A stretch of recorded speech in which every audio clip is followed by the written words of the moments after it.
El canal se presenta como un espacio de lucidez, como si observar el problema desde fuera bastara para no estar atrapado en él.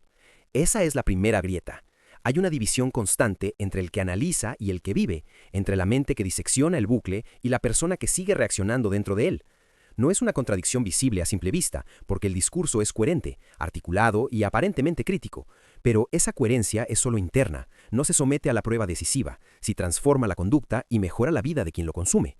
El contenido gira alrededor de la repetición de explicaciones que suenan sólidas, pero que nunca se exponen al riesgo real de fallar. Se explican dinámicas humanas como si fueran mecanismos externos, casi ajenos, y al hacerlo se evita el punto incómodo donde el análisis debería volverse corrección personal. El pensamiento se queda suspendido en una zona segura, comprender sin integrar. Ahí nace la esquizofrenia natural, no como desorden, sino como escisión funcional. La mente habla de patrones mientras el cuerpo sigue obedeciendo los mismos impulsos de siempre. El canal observa el ciclo, lo nombra, lo critica, pero no interviene donde realmente importa. Se queda describiendo las vueltas del engranaje sin tocar el eje que lo hace girar. Ese eje no está en el comportamiento visible ni en la ideología declarada, sino en heridas tempranas no elaboradas que siguen operando en silencio. Al no ser reconocidas como origen, se transforman en identidad, y cuando la herida se vuelve identidad, cualquier intento de regular la emoción se percibe como traición a uno mismo. Ahí el análisis sustituye al proceso. En lugar de atravesar la emoción, se la intelectualiza. En lugar de disciplinar la acción, se la justifica con teoría. En lugar de corregir el error, se lo envuelve en un marco explicativo que lo hace parecer inevitable. El discurso parece crítico, pero en realidad es defensivo. Protege al sistema de tener que cambiar.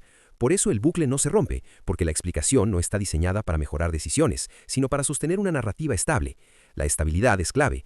El canal funciona como un sistema que se retroalimenta de sus propios resultados. Produce frustración interpretada como verdad, esa frustración genera consumo, el consumo refuerza el mensaje y el mensaje vuelve a producir la misma frustración, ahora legitimada. Desde fuera parece análisis, desde dentro es conservación.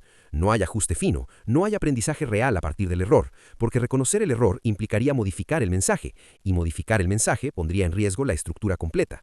El método funcional que permitiría salir de ahí queda truncado desde el inicio. Se identifica el patrón, sí, pero se hace de forma abstracta, sin vincularlo a la historia personal concreta. La emoción no se regula, solo se racionaliza. La acción no se disciplina, se endurece. El error no se corrige, se reinterpreta. La decisión no mejora, se reafirma. Y así el patrón no solo se hereda, se consolida. Se transmite con un lenguaje más pulido, pero con la misma carga original. Por eso la vida que se promueve no es más eficiente, solo más explicada. Hay palabras para todo, pero cambios para poco. El pensamiento crítico se vuelve un fin en sí mismo, no un medio para vivir mejor. Se analiza el bucle una y otra vez porque salir de él exigiría atravesar la parte que no da contenido, no da autoridad y no da ingresos, el trabajo silencioso de corregirse. Mientras eso no ocurra, el canal seguirá habitando esa esquizofrenia natural, creyéndose observador del problema cuando en realidad es una de sus expresiones más refinadas. El apego al análisis no es casual ni ingenuo, cumple una función protectora. Integrar de verdad y no solo entender obligaría a atravesar una pérdida.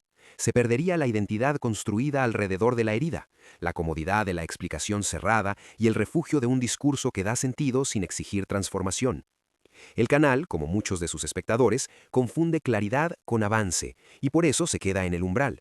Aquí la crítica se vuelve circular. El pensamiento se afila para detectar trampas, pero no para salir de ellas. Se perfecciona el lenguaje para describir el problema, no la conducta para resolverlo. Esa es la forma más sofisticada del estancamiento. Saber exactamente qué ocurre y aún así repetirlo. La mente se convence de que el siguiente video, la siguiente reflexión, la siguiente vuelta al mismo argumento traerá la pieza que falta.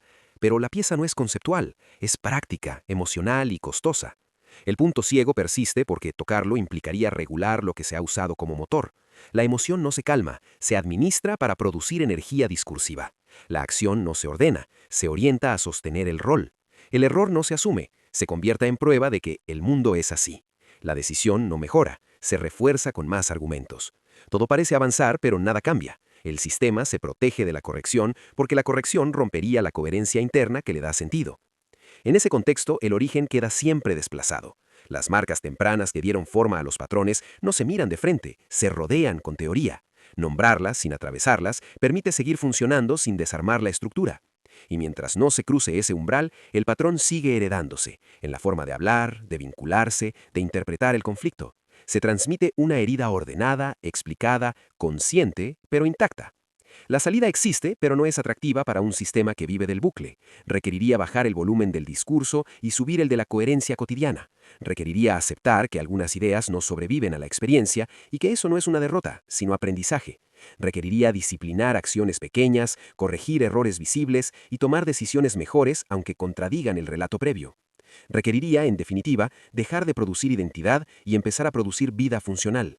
Por eso el canal se aferra al análisis estancado, porque integra demasiado poco y explica demasiado bien, porque cruzar hacia la integración significaría dejar de ser comentarista del problema para convertirse en ejemplo de corrección, y ese paso no se puede monetizar con facilidad ni sostener desde la herida, solo se puede vivir.